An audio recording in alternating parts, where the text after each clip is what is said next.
Hello friends, welcome to Archana's delicious recipes. நம்ம வீடியோவில் இன்றைக்கி என்ன பார்க்க போகிறோன்னா, ஒரு அட்டகாசமான வாழைப்பூ பொரியல் எப்படி செய்யலான்றதை பார்க்கலாம். இந்த வாழைப்பூ பொரியல் பார்த்திங்கன்னா செய்யறது ரொம்ப ஈஸி. அதே சமயத்தில் இந்த வாழைப்பூவை க்ளீன் பண்ணுறது கொஞ்சம் கஷ்டம் அப்படின்னு எல்லாருமே நம்ம நினைப்போம். ரொம்பவே ஈஸியான மெத்தடில் வாழைப்பூவை எப்படி சீக்கிரமாக க்ளீன் பண்ணலான்றதை பார்க்கலாம். அதுக்கு இந்த வாழைப்பூவோட மேலே உள்ள இந்த எல்லா இதழுமே நம்ம ஃபஸ்ட்டு எடுத்துடலாம். அப்படி எடுத்துட்டு இந்த மாதிரி பெரிய சைஸில் உள்ள வாழைப்பூக்களை மட்டும் ஃபஸ்ட்டு எடுத்து இதில் 2 பகுதி இருக்கும். ஒரு நீளமாக ஒரு நரம்பு மாதிரி ஒரு பகுதி இருக்கும். அதை ஃபஸ்ட்டு எடுத்துட்டு அதுக்கு முன்னாடி இந்த மாதிரி ஒரு பிளாஸ்டிக் மாதிரியே ஒரு பகுதி இருக்கும். அது 2 பகுதியும் நம்ம எடுத்துட்டு, அதாவது இந்த பெரிய பெரிய சைஸில் இருக்கிற பூவை மட்டும் இந்த மாதிரி நீங்கள் எடுத்துக்கோங்க. எடுத்துகிட்டு இது மாதிரி எல்லாமே ஒரே சரியாக வச்சு இது போல் கட் பண்ணோம்னா ரொம்பவே சீக்கிரத்தில் நம்ம கட் பண்ணிடலாம். மேக்ஸிமம் இது க்ளீன் பண்ணுறதுக்கு ஒரு 10 நிமிஷம் கூட ஆகாது. இந்த மாதிரி க்ளீன் பண்ணிவிட்டு ஒரு பேட்சாக இது மாதிரி வச்சு நம்ம கட் பண்ணோம்னா ரொம்பவே சீக்கிரத்தில் கட் பண்ணிடலாம். கட் பண்ண உடனே நம்ம பக்கத்தில் ஒரு பாத்திரத்தில் தண்ணி வச்சுக்கோங்க. தண்ணி வச்சுட்டு அதில் உடனே சேர்த்துருங்க. அப்போ தான் அந்த வாழைப்பூக்கள் எதுவுமே கருக்காமல் இருக்கும். இப்போ பார்த்திங்கன்னா ஓரளவுக்கு இந்த பெரிய சைஸில் உள்ள வாழைப்பூ எல்லாத்தையுமே இந்த மாதிரி நம்ம எடுத்து கட் பண்ணிட்டோம். இப்போ நம்ம இந்த ரொம்ப சின்ன சின்னதாக இருக்கிறது எல்லாமே அப்படியே விட்டுட்டு இந்த வாழைப்பூ இருக்கு இல்லையா, அதுலேயே அப்படியே வச்சு கட் பண்ணுங்கள். பாருங்கள் எந்த அளவுக்கு நம்ம சீக்கிரமாக கட் பண்ணி எடுத்துட்டோன்னு. அவ்வளோதாங்க, நம்ம ரொம்பவே சூப்பராக கட் பண்ணிட்டோம். இந்த காம்பு பகுதியை மட்டும் விட்டுருங்க. விட்டுட்டு இந்த மாதிரி நம்ம கட் பண்ணி எடுத்து வச்சுருக்கோம். இப்போ நம்ம வாழைப்பூ பொரியல் செய்ய ஆரம்பிச்சிடலாம்.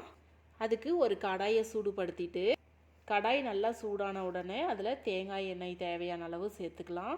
சேர்த்துட்டு கொஞ்சமாக சீரகம் சேர்த்துக்கோங்க. சீரகம் பொரிஞ்சதுக்கப்புறம் கருவேப்பிலை சேர்த்துக்கலாம். கூடவே நம்ம சின்ன வெங்காயத்தை இது போல் கட் பண்ணி வச்சுருக்கோம், அதை சேர்த்துக்கலாம். சேர்த்துட்டு இது போல் நல்லா கலந்து விட்டுடலாம். வெங்காயம் சீக்கிரமாக வதங்கி வர்றதுக்காக அதில் 1/4 டேபிள் ஸ்பூன் அளவு உப்பு சேர்த்துக்கலாம். சேர்த்துட்டு இது போல் ஒரு வாட்டி நல்லா கலந்து விட்டுருங்க. இப்போ நம்ம கட் பண்ணி எடுத்து வச்சுருந்த வாழைப்பூக்களை சேர்த்துக்கலாம்.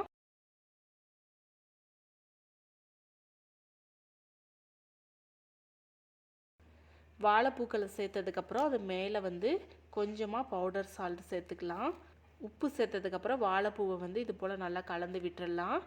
கலந்து விட்டதுக்கப்புறம் கூடவே 1/4 டீஸ்பூன் அளவு மஞ்சள்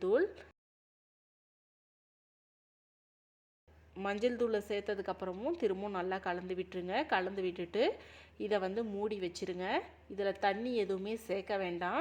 இந்த வாழைப்பூ அப்படியே வெந்து வந்துடும். இதை மூடி வைக்கும் பொழுது பார்த்திங்கன்னா சிம்மில் வச்சுக்கோங்க. ஹை ஃப்ளேமில் வச்சிங்கன்னா டக்குன்னு கரிய ஆரம்பிச்சிடும். அதனால் சிம்மில் அல்லது மீடியம் ஃப்ளேமில் வச்சு நீங்கள் இதை குக் பண்ணுங்கள்.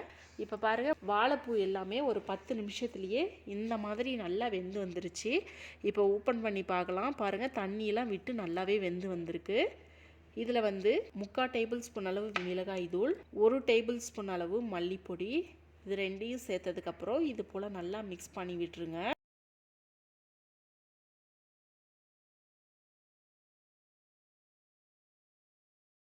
இப்போது நம்ம உப்பு செக் பண்ணி பார்த்துட்டு தேவையான அளவு சேர்த்துக்கலாம். இப்போ நம்ம அது கூடவே மேலே தேங்காய் பூவை இது போல் துருவி எடுத்து வச்சுருக்கோம், அதை சேர்த்துக்கலாம். சேர்த்துட்டு இது போல் கலந்துருங்க. அதாவது ஒரு 10 செகண்டுக்கு இது போல் கலந்துட்டு ஸ்டவ் ஆஃப் பண்ணிடலாம். பாருங்கள், நம்மளோட சுவையான வாழைப்பூ பொரியல் ரொம்பவே சீக்கிரத்தில் ரொம்பவே டேஸ்ட்டாகவே ரெடி ஆயிருச்சு. கண்டிப்பாக நீங்களும் ஒரு டைம் இதே மெத்தடில் ட்ரை பண்ணுங்கள். ட்ரை பண்ணிவிட்டு எப்படி வந்துச்சுன்னு உங்களோட ஃபீட்பேக்கை மறக்காமல் எங்களோட ஷேர் பண்ணுங்கள். இந்த வீடியோ உங்களுக்கு பிடிச்சிருந்தால் மறக்காமல் லைக் பண்ணுங்கள், சப்ஸ்கிரைப் பண்ணுங்கள், ஷேர் பண்ணுங்கள்.